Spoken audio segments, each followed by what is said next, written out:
Bonjour à tous, merci à l'affût de nous donner l'occasion d'aborder ce sujet extrêmement polémique malgré le contexte sanitaire.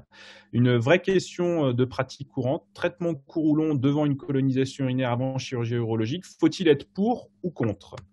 Alors actuellement, les recommandations sont relativement claires, même si elles laissent parfois planer le doute. Actuellement, en 2015, sur les recommandations des infections urinaires associées aux soins, il est recommandé de dépister les colonisations urinaires avant une intervention au contact de l'urine. L'ASFAR est un petit peu moins précise dans sa définition, puisque la chirurgie urologique se pratique soit de nécessité sur des urines infectées, soit sur des urines dont la stérilité est confirmée par la réalisation d'un ECBU. Donc, c'est une définition qui prête beaucoup plus à confusion, puisque la chirurgie urologique au sens large comprend par exemple la circoncision, qui bien évidemment ne nécessite pas la réalisation d'un ECBU avant cette chirurgie. Pour ce qui est de l'Europe, la définition se base sur des études de niveau de preuve un peu plus important et donc se limite à toute chirurgie étant responsable d'une brèche de la muqueuse, donc de la muqueuse urothéliale au sens large, ce qui peut effectivement, là encore, prêter à discussion, puisque quand on met en place une sonde double J, est-on à risque d'une brèche de la muqueuse vésicale ou considère-t-on que c'est dès lors qu'il y a un geste de résection ou de fragmentation d'un calcul, par exemple? Donc, c'est cette difficulté que l'on a en pratique courante, c'est savoir définir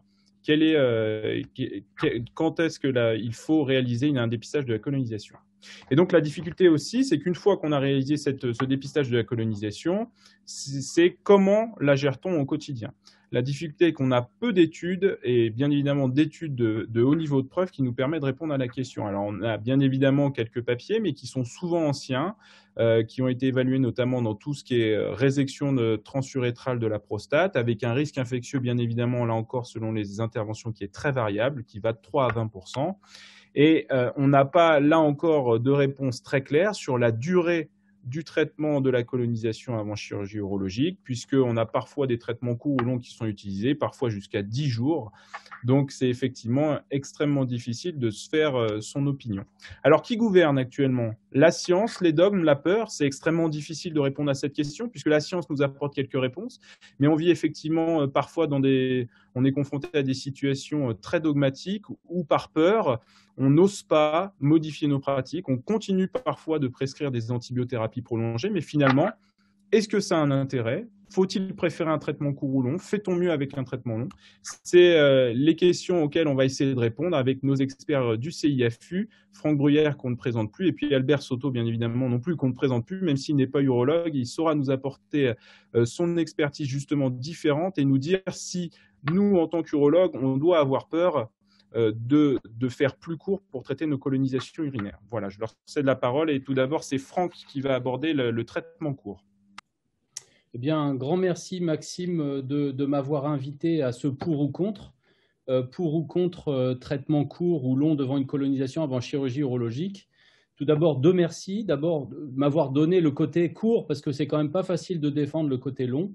On verra ça ensuite. Et puis, surtout, merci de m'avoir mis en face le professeur Albert Soto. Et je profite de ce moment solennel pour le remercier chaleureusement de toute sa contribution au cours de ces années au sein du comité d'infectiologie de l'AFU et au sein du SUC. Un grand merci. J'ai beaucoup de respect pour Albert Soto, malgré ce que vous allez entendre après, puisque évidemment, je vais défendre le traitement court et sans pitié contre Albert Soto. Alors, ce titre m'a paru très surprenant parce que pour moi, le traitement court est largement celui qu'il faut faire. C'est un petit peu ancestral de parler de traitement long. J'aurais plutôt dit traitement court ou traitement minute peut-être, un traitement unique. Et puis même demain, il faudra dire est-ce qu'il faut vraiment faire un traitement devant une colonisation avant chirurgie urologique? Ça sera certainement un thème l'année prochaine. Donc, tu nous as parlé, Maxime, merci des recommandations de l'ASFAR 2018, avec, vous verrez à la ligne numéro 11, que la durée de la prescription doit être la plus courte possible et l'injection d'une dose unique est recommandée et la prescription au-delà de 48 heures est interdite. Donc, eh bien, je pense que la messe est largement dite. On peut arrêter cette présentation et ce pour ou contre. Alors, au-delà de ça, il y a d'autres recommandations. Comme tu nous l'as dit, il y a les recommandations européennes qui sont un petit peu plus vagues. Et effectivement, la littérature est riche en ce qui concerne l'urétéroscopie et puis la la résection transurétrale de la prostate en ce qui concerne la bactériurie préopératoire. Mais pour le reste, il n'y a rien du tout. Et donc, les recommandations européennes disent bien qu'il n'y a pas du tout de différence entre un traitement single dose, donc une simple dose, versus un traitement court de 3 à 5 jours. Donc, la question, ce n'est pas traitement long. La question, c'est entre traitement court et simple dose, il n'y a pas de différence pour le traitement d'une bactériurie asymptomatique. Donc, la messe est dite à nouveau en ce qui concerne les recommandations. Mais bon, on a besoin d'arguments. On va aller un peu plus loin. On sait très bien que les recommandations, ça ne suffit pas. Il nous faut des arguments. Alors, quels sont les arguments? Tout d'abord, l'argument, il est concernant la résistance. La résistance, aujourd'hui, elle tue plus que la violence aux États-Unis. Et vous savez qu'en ce moment, elle est quand même assez violente. Et qu'en 2050, l'OMS a prédit 10 millions de morts, c'est-à-dire plus que les morts par cancer. Donc, la résistance tue au quotidien et ça coûte vraiment beaucoup d'argent. La deuxième chose, c'est que la résistance, elle évolue. On avait cet agneau qui était la résistance de l'Escherichia coli au quinolone, que vous connaissez, vous avez connu en début d'exercice ou au début de votre formation. Eh bien, elle a évolué avec l'apparition progressivement de résistance aux bêta-lactamines de 3e génération, donc les BLSE, avec ce loup que vous voyez. Mais en fait, au quotidien, on a maintenant des boîtes de pétri où il n'y a pas un seul rond concernant la sensibilité. On a ce tigre qui concerne les carbapénémases, donc la résistance évolue parce qu'on a probablement des traitements inadaptés.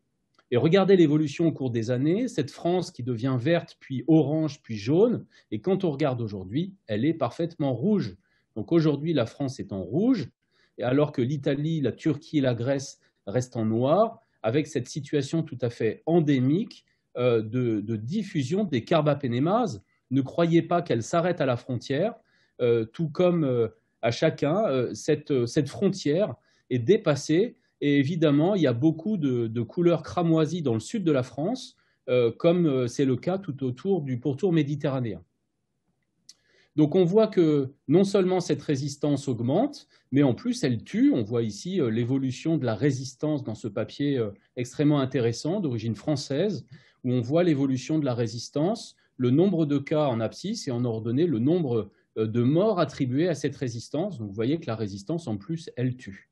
Alors vous allez dire, ouais, mais en France, c'est pas comme ça. Ouais, bah, regardez la France où elle se situe. Elle se situe en 5e ou 6e position tout en haut en ce qui concerne le nombre d'infections liées à cette résistance bactérienne. La France se situe globalement entre la Slovaquie et Chypre. Je ne pense pas que ça donne lieu à être très très fier de cette position. Alors vous allez dire, mais pourquoi cette résistance? Eh bien, on consomme de trop. Le traitement long, c'est trop long. C'est trop long. Plus on consomme, plus ça résiste. Et en France, nous sommes de très mauvais consommateurs. Regardez ces courbes qui font peur. On dirait l'Eurovision de la chanson. Eh bien, nous sommes 3e en partant de la fin, juste devant Chypre et la Grèce. Donc, nous sommes de gros consommateurs, de mauvais élèves, parce que nous consommons trop. Et je crois que le traitement court permettra de moins consommer. Donc, la messe est dite, la recommandation, il faut la suivre. Et aujourd'hui, on sait très bien que si vous suivez les recommandations, vous allez voir très rapidement, dans ces 2 papiers, globalement, il faut 3 à 6 mois pour voir diminuer la résistance et la consommation. Le dernier papier de Thomas Okai et de toute l'équipe des guidelines de l'EAU montrait largement qu'en suivant le protocole et les recommandations concernant l'antibioprophylaxie, vous allez voir diminuer non seulement la consommation, mais en plus la résistance. Hélas, dans ce papier, ils n'ont pas montré une diminution du nombre d'infections. Alors, Albert Soto, pour qui j'ai le plus grand respect, est un des spécialistes sur le microbiote. Il nous a fait plaisir cette année, pendant la FUR, en faisant, avec Jean-Philippe Lavigne, une belle présentation sur le microbiote. Eh bien, l'impact sur le microbiote de faibles doses d'antibiotiques et de traitements courts, peut-être qu'il en reparlera, est assez faible, comme le prouvent ces 2 papiers dont je ne reviens pas dessus. En revanche, ces 2 papiers montrent aussi que si jamais on fait un traitement court, eh ben, l'exposition aboutit quand même à une résistance. Donc, attention, ce n'est pas parce que vous choisissez un traitement court versus un traitement long que vous n'aurez pas de résistance. On voit très bien sur ces 2 papiers que non seulement il y a un impact sur la résistance, on le voit ici à gauche, avec ici de façon tout à fait indépendante, la résistance à l'ampicilline, et puis sur la partie droite, on voit sur ce papier un impact à la fois sur la décroissance bactérienne Et là, c'était sur le microbiote fécal, mais aussi sur la sélection de germes résistants. Donc, on voit qu'un seul comprimé de lévofloxacine dans cette étude augmentait le risque de résistance. Et c'est ce qu'on utilise, ou pas loin, lorsqu'on fait des biopsies de la prostate. Donc, c'est la preuve qu'un traitement court induit aussi des résistances. Donc, il y a beaucoup de campagnes antibiotiques à ce sujet. Il faut les suivre, il faut suivre les recommandations. Elles n'ont pas été très efficaces. Néanmoins, sur les 3 dernières années en France, on voit une légère décroissance de la consommation antibiotique et probablement que l'avenir n'est pas certainement de faire un traitement court, mais c'est de se demander pour qui il faut faire vraiment un traitement. Donc moi, je vote pour le court, largement. Il faut respecter les recommandations. En respectant les recommandations, vous allez voir décroître votre consommation et votre résistance, donc ça vaut le coup de le faire. Et de plus, le CBU, il n'est pas systématique pour toute l'urologie. On est en train de changer, vous avez de nouvelles recommandations concernant la biopsie de la prostate, ainsi que les changements ou les ablations de sondes double J. Le CBU n'est pas systématique. Suivez les recommandations et vous verrez décroître le nombre d'infections post-opératoires. L'antibioprophylaxie, je vous rappelle qu'elle est valable, ce terme, dans certains cas d'intervention urologique, à condition que le CBU soit stérile.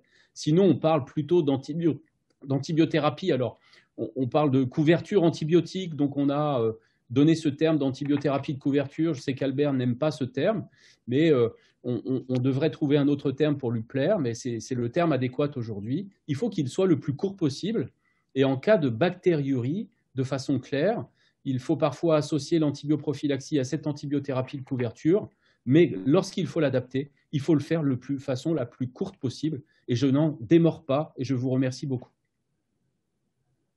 Merci beaucoup à l'AFU et au CIAFU de me faire confiance.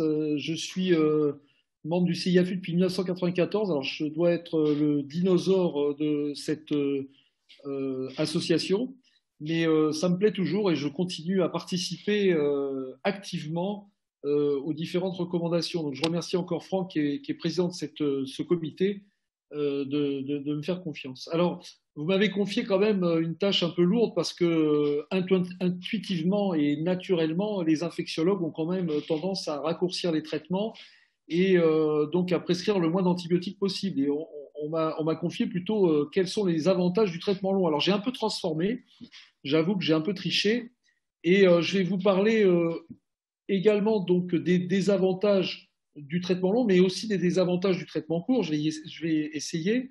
Et je vais aborder également ce que Franck a déjà évoqué, c'est-à-dire l'aspect microbiologique et en particulier le microbiote, que ce soit le microbiote intestinal ou le microbiote urinaire. Alors, le traitement court, c'est pas quelque chose de nouveau. Il y a très longtemps, il y a quelques temps, comme dit l'autre, la pénicilline a été commercialisée à la fin de la Deuxième Guerre mondiale et il était proposé à cette époque déjà des traitements courts de la pneumopathie, 2 à 3 jours, voire même moins, un jour et demi, avec une efficacité, alors probablement en lien avec l'évolution spontanée de cette maladie, mais au fil du temps, on a vu le traitement de la pneumopathie évoluer en longueur en allant jusqu'à 14 jours, et actuellement on est revenu à 7 jours, et probablement, il y a des essais en cours, probablement, on reviendra dans un avenir proche à des traitements beaucoup plus courts. Alors, quel lien entre consommation et résistance? Alors, Franck en a parlé. Alors, on a toujours des difficultés en fait à avoir des données. Et là, on voit sur ce schéma l'évolution de la fréquence de résistance en fonction de l'utilisation en quantité des antibiotiques en doses journalières distribuées en fonction du temps. On voit sur cette autre diapositive qui commence un peu à dater, mais qui est assez évocatrice, puisque Franck nous parlait de la France qui n'était pas bien classée, eh bien, une consommation importante en doses définies journalières de la France versus d'autres pays comme les Pays-Bas et le taux de résistance des pneumocoques à la pénicilline. Et on voit qu'il y a quasiment une corrélation. Alors c'est purement observationnel, on ne peut pas faire des conclusions définitives, mais on voit bien que quand même la France se situe pas très, très bien à l'époque, en 2005, en termes de résistance de la pénicilline, enfin des pneumocoques, pardon, à la pénicilline. Alors, y a-t-il effectivement un lien entre durée et prescription, de la prescription et résistance? Alors, quelques éléments qui commencent à dater, mais une étude de Guillemotte qui est assez intéressante, une étude observationnelle sur le portage pharyngé chez des enfants de 3 à 6 ans et la prescription d'antibiotiques dans les 30 jours qui précèdent. Et qu'est-ce que l'on observe? C'est que l'on observe que lorsque les enfants ont reçu une antibiothérapie dans les 30 jours qui précèdent le prélèvement pharyngé, on retrouve de manière significative, lorsque les traitements ont été longs, de manière significative, eh bien, un portage par rapport à l'absence d'utilisation ou par rapport à des traitements courts. Et cela est vrai pour l'ensemble des bêta-lactamines, mais encore plus vrai pour les aminopénicillines et les céphalosporines, avec une tendance plus importante de sélection des aminopénicillines vis-à-vis des céphalosporines. Sur cette autre étude, on voit en réanimation l'acquisition d'une colonisation d'entérobactéries résistantes aux céphalosporines de 3e génération, et on voit que cette acquisition est corrélée à l'utilisation des bêta-lactamines.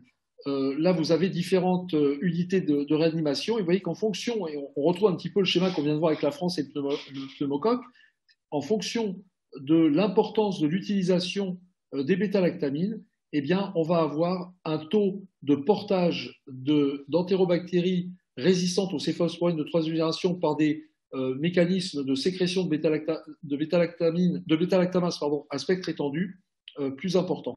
Alors, le problème, c'est qu'on évalue avec un outil qui est un outil macroscopique, c'est-à-dire que c'est ce qu'on appelle la dose délivrée journalière, et que cette dose délivrée journalière ne prend pas effectivement en compte de manière microscopique, entre guillemets, la durée pour chaque patient et la quantité pour chaque patient. C'est une moyenne, et vous pouvez très bien avoir dans un service un patient qui va recevoir une dose importante pendant très longtemps, qui va vous donner une DDD élevée, alors que dans un autre service, la même DDD correspondra à plusieurs patients traités de manière courte avec des doses plus faibles. Donc, c'est vraiment une approche qui n'est pas suffisante pour pouvoir donner des conclusions quant à l'impact du traitement long. Alors, cette étude, Franck en a parlé, j'irai un petit peu plus dans le détail. C'est une étude qui est assez intéressante parce qu'elle montre que, comme l'a dit Franck, une seule dose de levofloxacine, donc c'est ce qui peut être utilisé dans l'antibioprophylaxie en urologie, va entraîner d'une part une diminution de la charge bactérienne en entérobactéries au niveau du portage fécal. Donc ça, c'est déjà un premier point. Mais un deuxième point qui est très important, c'est que ça va également entraîner une augmentation de l'abondance relative des entérobactéries résistantes au fluoroquinolone.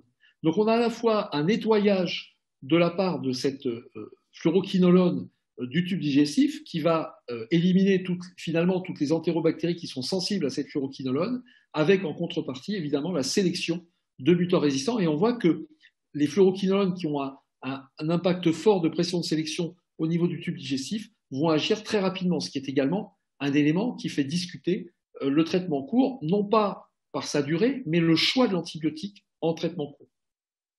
Un autre papier qui est aussi intéressant, c'est l'émergence de bacilles à gram négatifs résistants à l'imipenem, là aussi en unité de soins intensifs, et on voit que plus le séjour du patient est long, plus le taux de portage est élevé. Et ce qui est assez frappant et ce qui est assez inquiétant, c'est que lorsque les patients sont exposés à des faibles durées d'imipenem, là vous voyez, entre 1 et 3 jours, eh bien, il y a déjà une pression de sélection qui entraîne un portage significativement augmenté par rapport au temps zéro.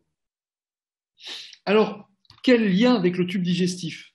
Alors, j'ai ressorti un sondage Ipsos, alors ça vaut ce que ça vaut, mais ce qui est assez intéressant, c'est que 27% des personnes qui consomment des antibiotiques dans ce sondage déclarent des effets indésirables, et parmi ces 27 personnes, vous avez une majorité, ou presque, de personnes, presque 50%, qui déclarent des troubles digestifs, de la diarrhée ou la notion de mal au ventre.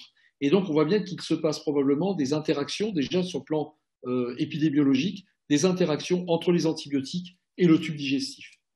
Alors, cette diapositive qui est empruntée à Jean Carlet montre que depuis évidemment de nombreuses années, la résistance arrive via le tube digestif avec la sélection de bacilles à gram négatifs résistants au C3G, au fluoroquinolone, aux inhibiteurs de bêta-lactamase, puis au carbapénème, puis à la colistine, alors que les bactéries qui ont un portage cutané sont en diminution constante en termes de résistance. Hein. J'en veux pour les staphylocoques aureus méticilline résistants.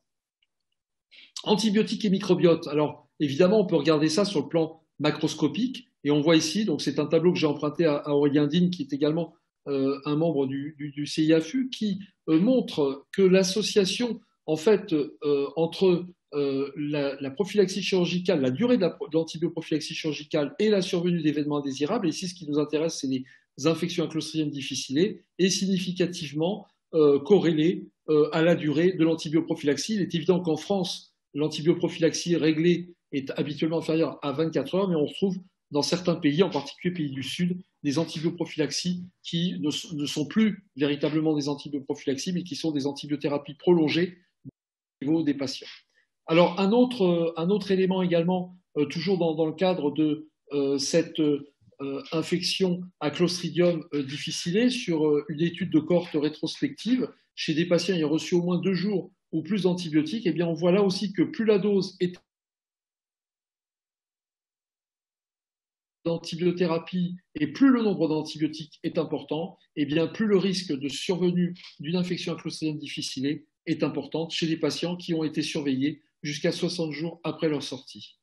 Mais cette étude, qui est parue dans New England en 2015, est un peu contradictoire puisqu'il a été étudié 2 bras, une antibiothérapie classique jusqu'à 2 jours après la résolution de la fièvre, de la leucocytose ou d'iléus avec un maximum de 10 jours de traitement qui correspondait au groupe témoin d'infection intra-abdominale versus une antibiothérapie fixe de 4 jours. Et on s'aperçoit que finalement, il n'y a pas de différence significative entre les 2 groupes dans la survenue d'événements indésirables, y compris les infections. Le microbiote, c'est quelque chose de compliqué. Une très grande majorité de bactéries non cultivables, un inoculum qui peut être modifié par la prise d'antibiotiques, mais également par des modifications de régime alimentaire, par des infections. Et donc, c'est parfois compliqué de donner un impact réel de l'antibiothérapie sur l'évolution du microbiote. Ici, des éléments concernant le microbiote urinaire, avec 3 clusters. Le cluster numéro 1 qui correspond à la colonisation, le cluster numéro 2 qui correspond à l'infection, et le cluster numéro 3 qui correspond à des patients ayant reçu une antibiothérapie. Et on voit que finalement, eh bien, on a des différences, mais qui ne sont pas aussi évidentes que cela puisse paraître. Un autre papier dont Franck a parlé, correspondant à l'analyse d'un microbiote urinaire chez des patients qui ont reçu une antibiothérapie, en fonction de la durée de cette antibiothérapie et surtout de la notion dans les antécédents d'avoir reçu ou non une antibiothérapie, ce sont les carrés noirs ici, eh bien on a des modifications du microbiote, mais comme l'a dit Franck, qui ne sont pas aussi évidentes que ça. Et les auteurs se demandent quelle est la poule de l'œuf, c'est-à-dire est-ce que c'est l'infection qui entraîne la modification du microbiote ou est-ce que c'est l'antibiothérapie qui entraîne la modification du microbiote. Comment améliorer la situation? Bien, on l'a dit en diminuant évidemment les prescriptions non nécessaires. On le voit dans cette étude avec des prescriptions non nécessaires dans le cadre de la prophylaxie, dans le traitement de colonisation, de contamination, dans l'utilisation d'antibiotiques qui ont un fort pouvoir de sélection. Dans cette étude également, eh bien, la notion de modifier également la durée des antibiothérapies en fonction des techniques du patient sous couvert d'une équipe opérationnelle d'infectiologie. On voit que lorsque on a une intervention humaine, eh bien, on va avoir une diminution de cette durée. C'est évidemment favoriser non pas la non-prescription des antibiotiques, mais d'essayer d'en prescrire moins longtemps. C'est évidemment de travailler sur des plans d'alerte, c'est de travailler dans le cadre de sociétés savantes et de faire des propositions, et c'est surtout le fait qu'il y a un manque d'essais de niveau de preuve.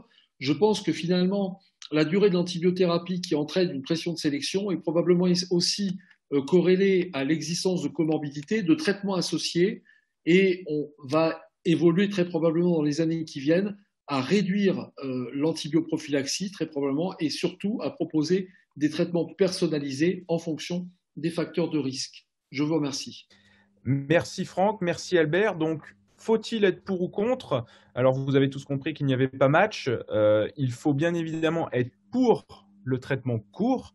Si j'essaye de résumer rapidement ce qui nous a été présenté, le traitement court, en plus d'être plus simple à prescrire pour le patient parce que ça fait une durée d'antibiothérapie bien évidemment plus courte, donc une observance meilleure, il y a une démonstration de l'efficacité qui n'est pas faite du traitement long. Donc, pourquoi faire long alors que le court fait aussi bien?